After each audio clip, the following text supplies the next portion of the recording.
5 hours decluttering and reorganizing my children's playroom, and it looks great. It just feels lighter.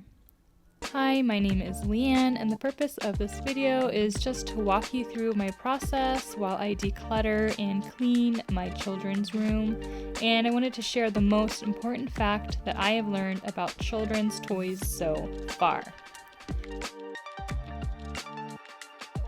So their room has just been a mess. Even I'm feeling overwhelmed with the thought of getting it cleaned up.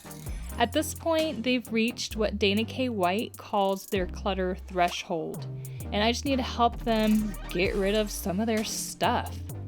Otherwise, it's just easier to walk away.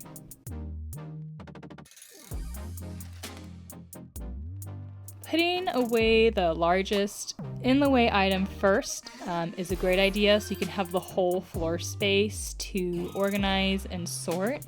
I would recommend removing any beds from the room if that's possible.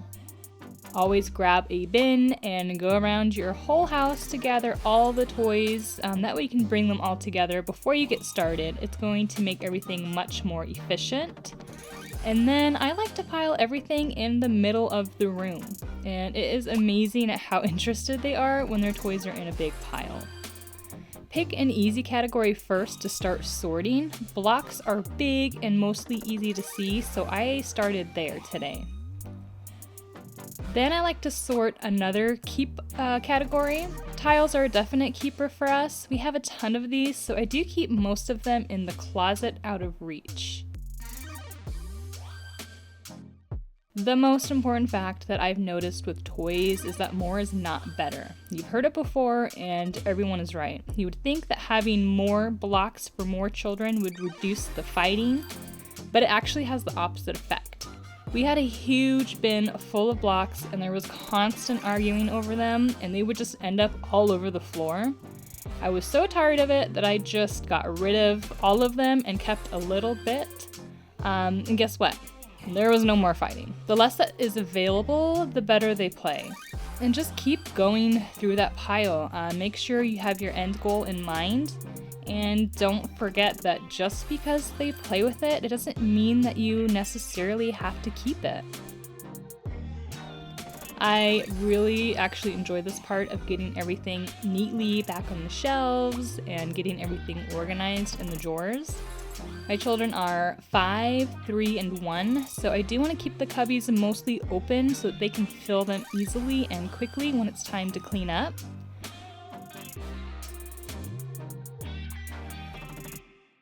They are more than eager to get playing. There's nothing more inviting than a clean play space.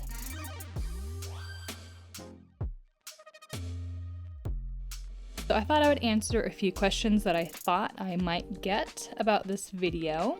All of their toys aren't on the shelves. The toys that I don't want them dumping out on the floor, and they tend to be more difficult to clean up, we keep in the closet out of their reach. We do have, like I said, a ton of magnet tiles that we like to use for like larger builds, but I don't want them to have all of them out all the time because then it's just a mess.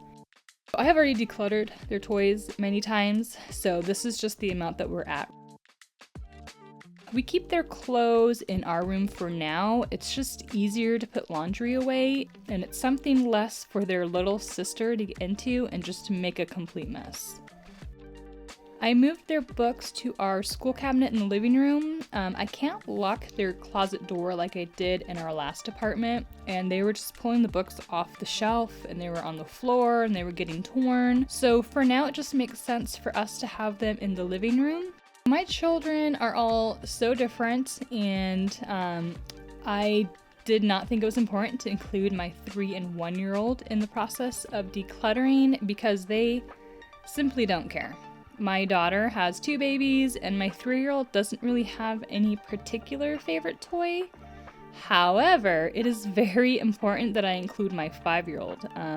He's very much into his toys, so I want him to be present in the decisions that we're making and the reasons of why we're making those decisions.